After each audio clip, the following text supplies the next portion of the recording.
Good evening everyone. पहिल्यांदा तर आज दिनांक 30 सप्टेंबर 2024 रोजी माझ्या वडिलांचा सेवानिवृत्तीचा जो समारंभ आयोजित करण्यात आला आहे, त्यामध्ये त्यांचे सहकारी विचारे सर, कांबळे सर आणि दादा, तुमच्या सर्वांचं आणि त्यासोबतच म्हणजे आमचे परिवारजन आणि स्नेही, तुम्ही सर्वजण इथे आलात तुमच्या वेळात वेळ काढून, तर त्याबद्दल मी तुमचं मनपूर्वक आभार व्यक्त करते. तुम्ही आमच्या या आनंदाच्या क्षणाचे साथीदार आणि साक्षीदार राहिलात, तर धन्यवाद आणि खूप खूप स्वागत तुमचं. आणि बघायला गेलं तर वडिलांचं आणि मुलीचं नातं थोडं वेगळं असतं. ते नेहमी असं खूप प्रेमाने बांधलेलं असतं. तर माझ्यासाठी हा खूप मन भरून येणारा एक समारंभ आहे की ज्यामध्ये त्यांनी आयुष्यभर खूप मेहनत घेतली आणि नेहमीच स्वाभिमानाने आणि समाजासाठी कार्यरत राहणं हे त्यांनी नेहमी शिकवलं. कधीच कोणत्याही कामाला कमी दर्जाचं न समजणं, शिक्षणाबद्दल नेहमी प्रामाणिकपणे राहणं, हे त्यांचे मेन क्वालिटीज त्यांनी आम्हाला दिल्या. आणि त्यांच्या आयुष्याबद्दल सांगायचं म्हटलं तर त्यांचा जन्म 1966 रोजी झाला. त्यांच्या परिवारात ते मिळून 4 भावंडं त्यांची राहिलीत. माझे आत्या इथे आज आहेत साक्षीदार. आणि त्यांनी त्यांच्या आयुष्यामध्ये म्हणजे बघायला गेलं तर त्यांचे सर्वात आपल्या आईवडिलांचे सर्वात लाडके अपत्य राहिले ते नेहमीच. आणि त्यांच्या आयुष्यातला सर्वात एक वेगळा क्षण असा होता की मी बघितलेला, कधीच कोणासाठी ही गोष्ट पॉसिबल होत नाही की 15 वर्षानंतर शिक्षणाची सुरुवात करणं.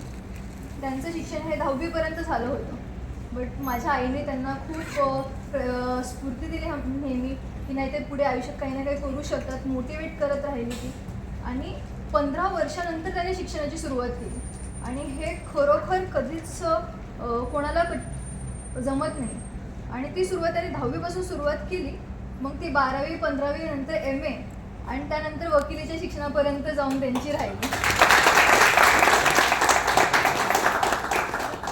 हे खूप मग ते त्यांना सिंगिंगचं एक आहे, खूप छंद आहे, आवड आहे, बट त्यासोबत त्यांना शिक्षणाचीही खूप आवड आहे, हे मला तुम्हाला सर्वांना सांगू इच्छिते.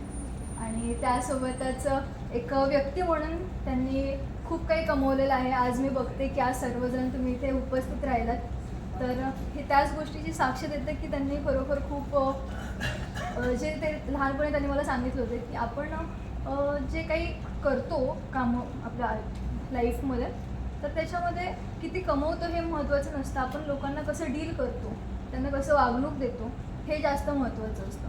तू एखाद्याला एक चांगल्याने त्यांच्याशी काइंडनेसने एकदम प्रेमाने बोलशील, त्यांना विनम्रतेने तू त्यांच्याशी राहशील, तर ते आयुष्यभर तुला लक्षात ठेवतील. तू पैशाने किती केलं त्याला व्हॅल्यू नसते कधी. आणि आज याची साक्ष मला तुमच्या सर्वांच्या या उपस्थितीने दिसून येते. तर धन्यवाद, तुम्ही सर्वजण इथे आलात. आणि त्यासोबतच माझ्या वडिलांचे पण मी खूप आभार मानते की त्यांनी शिक्षणापासून आमच्या संगोपनामध्ये कधीच कशाची कमी ठेवली नाही.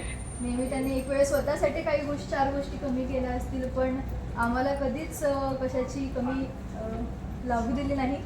तर थँक्यू सो मच डॅडी. तुम्ही नेहमी माझे एक आधारस्तंभ आणि मजबूत असं माझ्या मागचं व्यक्तिमत्व राहिलं, ज्याच्यामुळे माझी घडवणूक झाली आणि त्यासोबत सम्राटची देखील. तर थँक्यू सो मच.